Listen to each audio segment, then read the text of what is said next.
Actually, I have a personal question. He might debate it because he's smarter than me, but you look under the hood of most of these chains, they all do the same thing. And that was like game changer because How do you think about the business model of abstract chain? Do you build stuff that people actually want? Welcome to EigenLayer Unlocked, an interactive educational journey through the EigenLayer ecosystem created by technical founders and builders for the entire crypto community. A special thank you to our partners, AltLayer, Polymer, Authentic, Skate, and Lagrange for helping to make this happen. Our goal is to raise the collective knowledge of the EigenLayer AVS ecosystem and unpack the technical designs of the top teams in space. Welcome to EigenLayer Unlocked. Welcome, Luca. Let's have some fun. I'm rolling up, baby. Let's do it. Just got to Singapore. Been a couple hours on the ground, so Nice. getting warmed up. You're full of energy. How many coffees have you had today? Now I've been here for 2 days, so I've been chilling. I Okay. slept 12 hours last night, so I'm ready to rock. I'm as fresh as you'll ever get me. Fresh as ever, huh? Right. Fresh as ever. Well, good, man. Well, welcome in. We are having a kind of a podcast, a bit of a marathon today. Nice. Lots of stuff around EigenLayer, EigenDA, Yeah. abstract. This is not your first time on the pod, so I think we can kind of skip the intro and maybe we can just talk about. Actually, I have a personal question. Yep. To start. You are big into branding and this kind of idea of consumer marketing. I'm curious what a non-crypto brand is that you find a lot of inspiration from, or that you are like really appealed, or is really appealing to the way that they do their marketing. I think it sounds like pretty taboo. Most people would probably answer this, but Apple. And I think like Apple took something, and I think a lot of crypto companies should be inspired by at least the Apple story, because it's like IBM had computers, long before Apple ever did. Apple just packaged it in a consumer-friendly way, and I think that's like I think that's the frontier in which now crypto projects need to be looking at their business, specifically blockchains, which is like, how do you package this chain, which is like, you look under the hood of most chains. I'm an advocate for this. He might debate it because he's smarter than me, but you look under the hood of most of these chains, they all do the same thing, right? Within some sort of 5 to 10% of separation. And now it's a game of like, who can brand this better, who can package this better for the consumer that ultimately is going to let them win.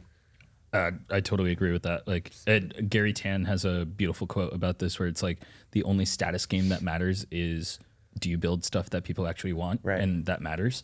And so like, I talk about this a lot, but the reality is today in the industry, we haven't really built stuff that like general consumers care about. And we kind of like parade these figures in our industry as these like prominent spoke people, but the reality is like, you talk to anyone outside of crypto and they don't really know who Vitalik is, who Kyle Samani is. Like, it doesn't matter to them yet because we haven't really packaged this in a way where like real consumers can interact with it, have a considerable positive value differentiation between something that we're already doing on Web 2.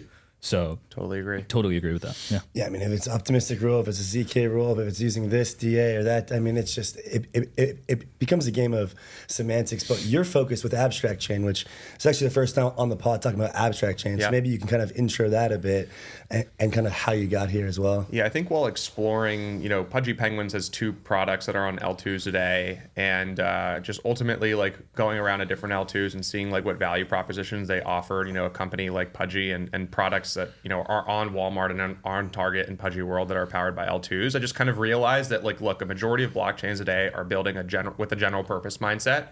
And I think that's just fundamentally flawed in the sense that, one, it's incredibly hard to execute and kind of pull that off. And I think on the other side, when you're thinking consumer, like consumer and general purpose are not synonymous. No. And if you need to, to actually optimize for the consumer experience, it compromises on maybe what you might be doing on the DeFi side. Yep. And so there wasn't like a real chain on EVM specifically. I mean, you can make the argument that Solana is probably the best consumer chain today, but on EVM, there was just nothing that really fulfilled the needs and spoke to us as a brand, in which I felt like I wasn't giving them more value than they were giving me.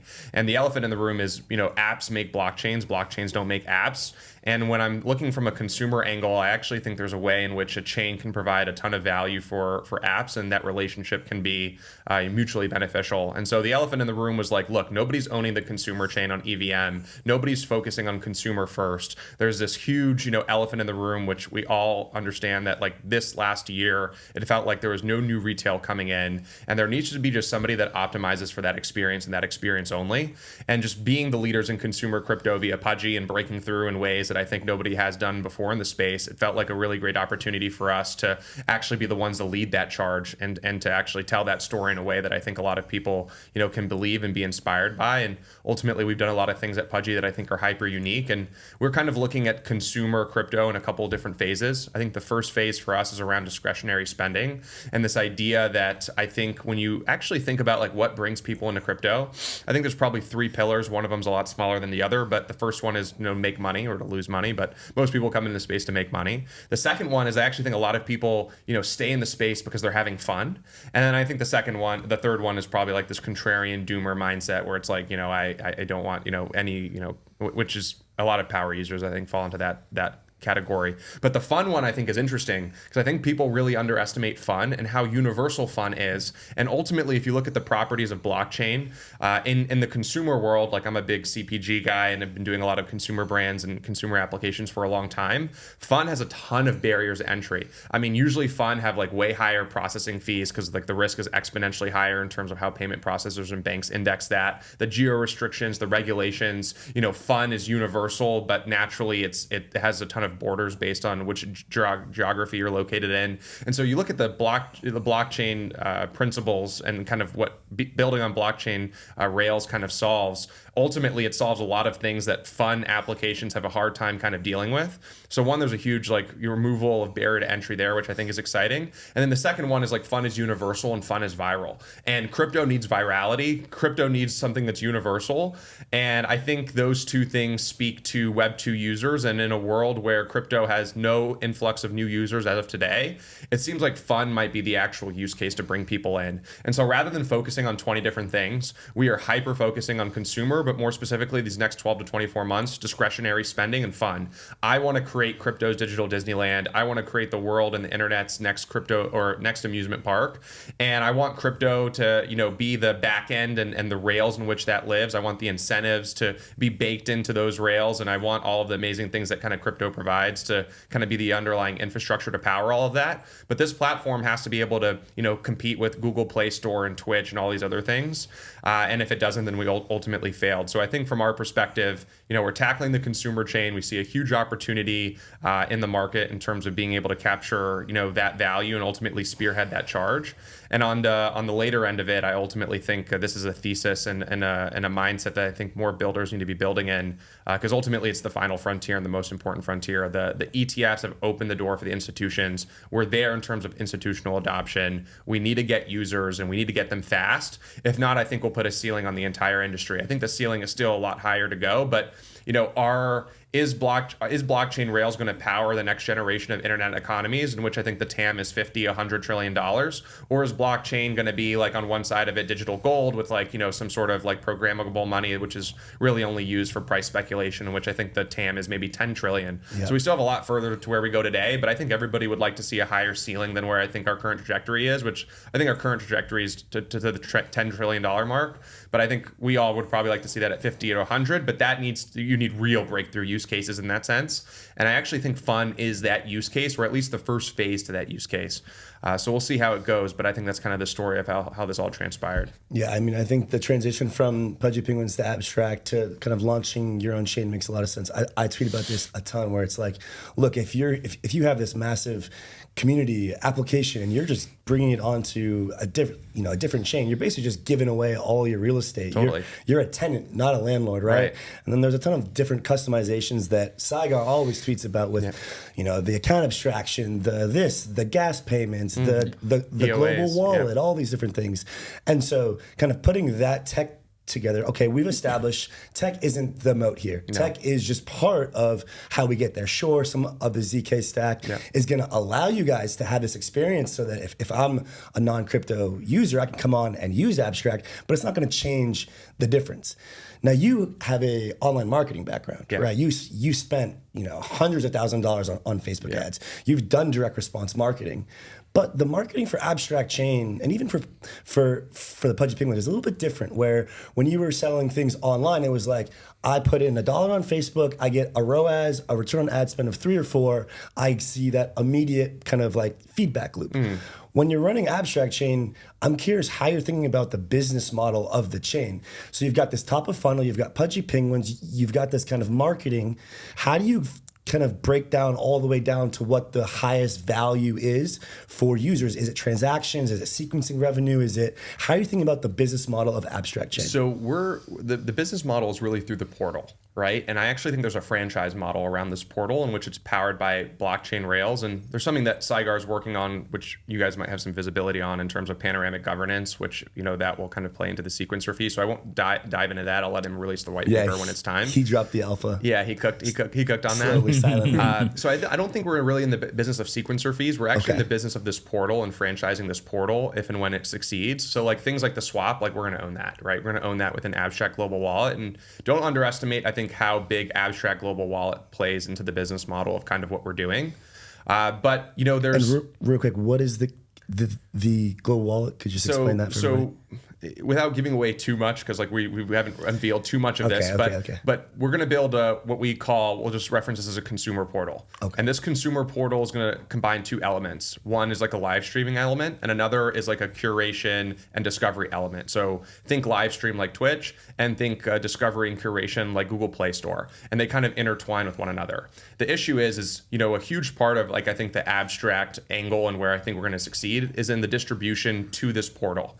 And so this idea that I have one central place in which I can drive all the traffic to, and really putting our marketing expertise behind it. So like the TikTok machine, the YouTube machine, the Instagram machine, the things that we do best, we wanted to give, top applications on the chain distribution, and we're going to give distribution by featuring them on this portal and pointing people to this portal. Now, the key caveat in all of this is the current 0 to 1 in crypto is still broken as long as you're dependent on extensions. So extensions is where everything breaks, because this idea that I'm going to go take somebody, bring them to something, be like, hey, go download this wallet, take them to Google, download the wallet. It's a broken model. So to give you guys a little bit of insight, like I'm a big e-commerce guy, like that's my experience. In e-commerce, if I were to remove a button from the left to the right, I could move my conversion up 1%. And that would make you'd be the difference between $500,000 and $1 million in revenue, right? And so like e-commerce, like when you were doing CRO, which is like basically like optimization on like the lander and the brand, their whole thing would be like, I need to remove as much steps as possible to get person from add to cart to checkout.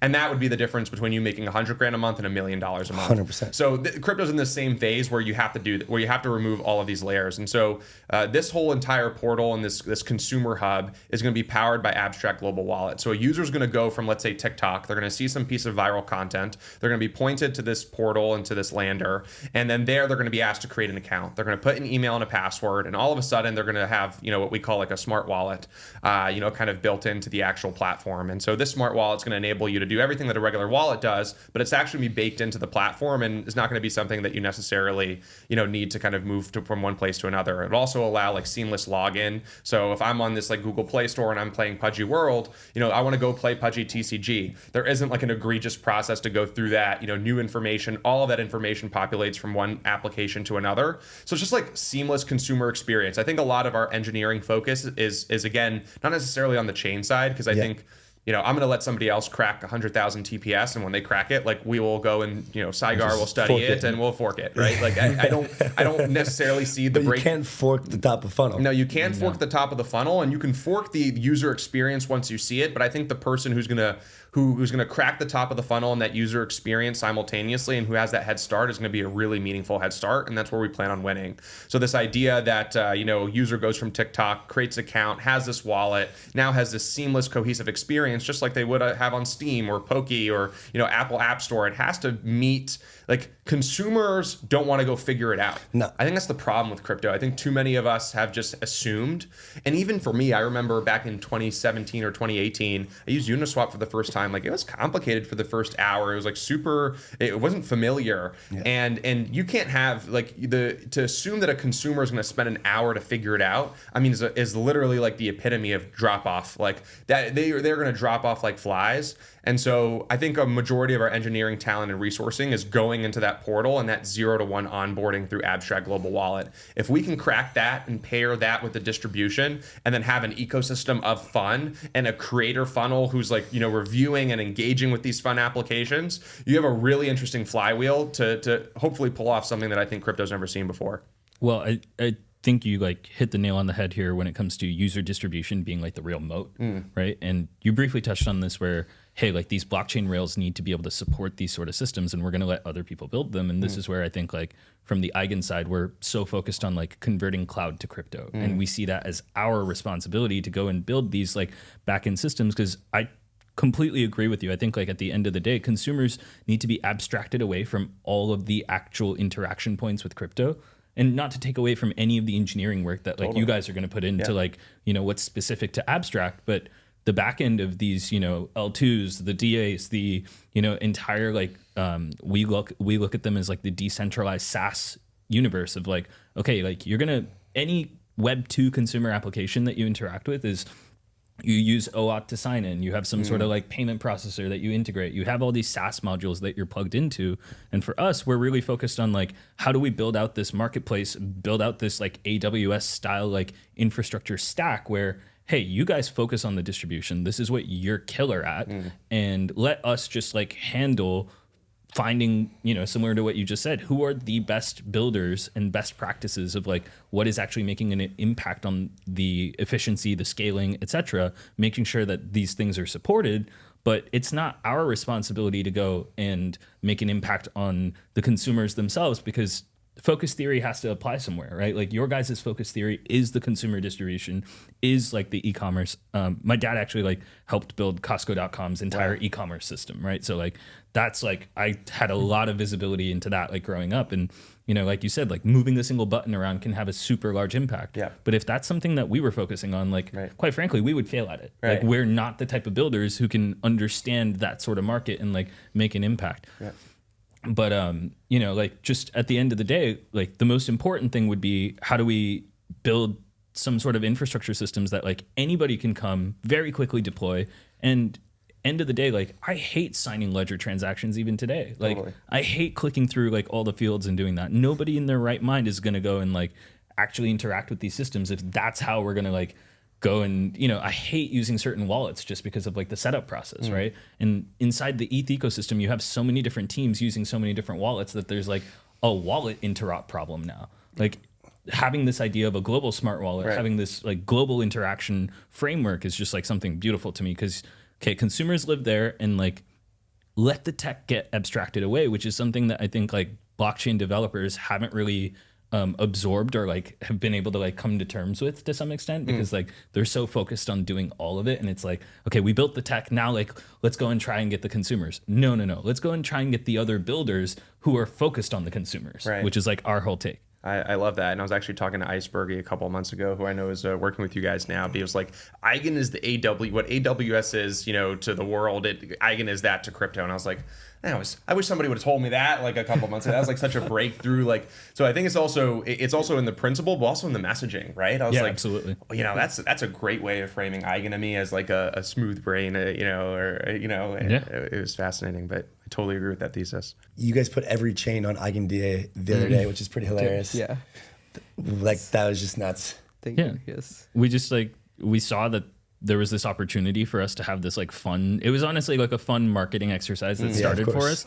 And then we realized, oh shit, like our system's actually like so performant that we can just like run with this and like, let's play around a little bit. So explain the thought process behind that, because you might have been deving that up. Well, the story is basically Sriram sent me a Google Meet link and said nobody understands what EigenDA is and what it's capable of.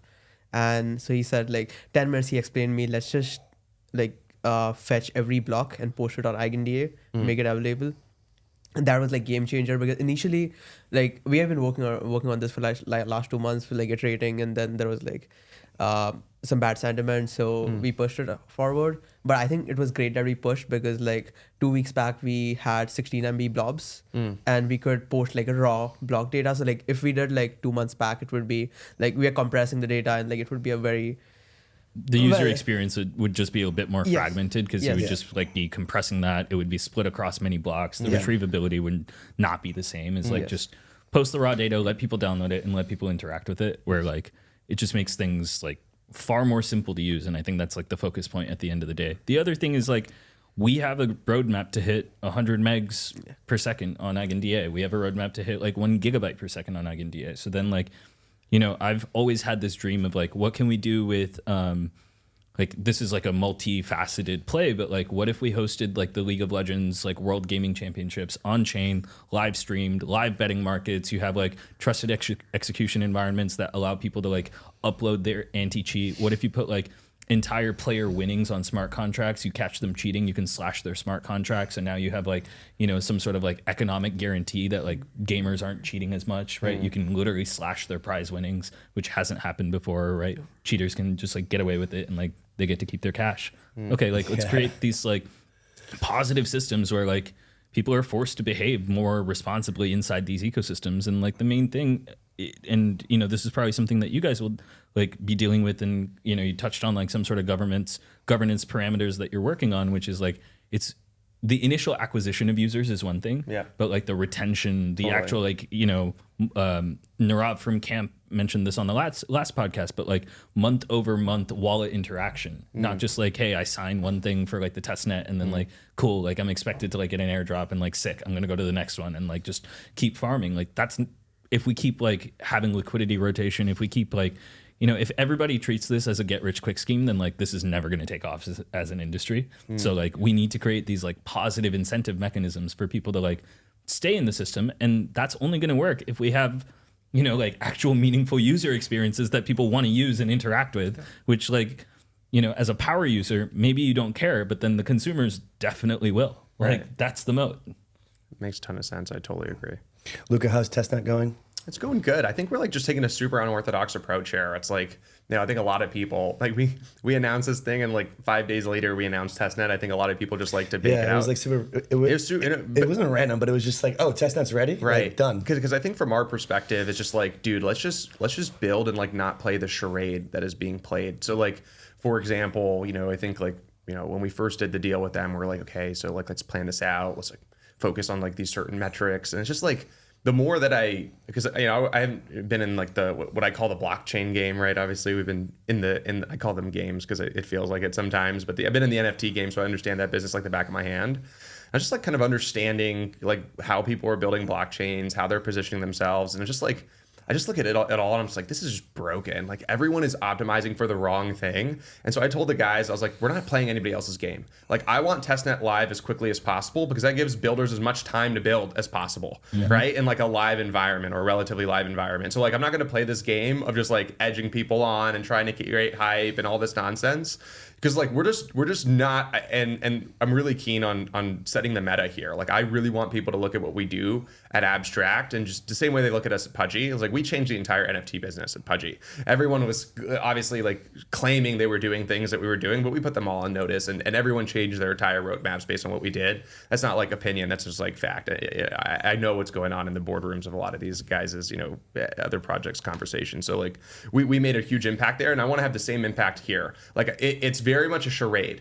Like today, people are building blockchains to play a charade, to catch a bid, to catch a time, you know, to launch a token. There's really no integrity behind these products, or at least most of them. And then you have like people like what these guys are doing, and it's like, okay, whole different mindset. You know, they're obviously more technically focused, so they're doing their thing in that respect. But I think from what we're kind of positioning ourselves is just like, dude, let's just do this in a way that I think nobody else has done it before, and hopefully just set a meta on how people build chains moving forward. Well, there's the really common trend of like launch an announcement, shill, then build. Totally. Right. And like I think the take that you guys have, you know, chose to go down and like something similar to what we do is like build it, right? Like build in public, right? Have like high degree of visibility, let people see what's happening. Yep. And so like what ends up happening is rather than you having to shill, the community actually like there's goes and actual engages trust with each built. other. You're and right, now like you get this aggregation effect of the community rather than just like these one-off announcements and then follow it up with like, okay, now let's go execute on the promises that we set out to deliver. Like Okay. Trust me, if they want to hype train in a charade, like I know how to do that, right? Like, but there's just no point. There's just like it's just fundamentally broken, right? And like the thing is, when we knew this, we're taking a big swing, and we're not taking a swing to just be an L2. Like we want to be the biggest and the best, and we think we can do it. So I think there needs to be a shift. I mean, right now it's just too much of a backdoor cabal game that I just think is just like not advantageous for pushing the space forward at all. Real quick, what's next? So I think for us, these next couple of months is really getting into debuting a lot of the things that I'm starting to talk about. So like, debuting the portal, debuting abstract global wallet, panoramic governance white paper, a couple things, more community building. I mean, we haven't done any marketing or hype building yet. I kind of wanted to get boots on the ground in Asia and have a couple conversations before we started doing that. But October, I really plan on ramping things up and putting all eyes on abstract. We know how to do that pretty well, so I'm not too worried about that. And the goal is to mainnet before the end of the year, and then see how that goes, and go from there. But really want to get this thing live in the wild and start experimenting before the year's over. Hell yeah, you heard it here first, folks. Thanks for coming on, Luca. Thank you, Andy. Appreciate it. Thank you so much, guys. Thanks.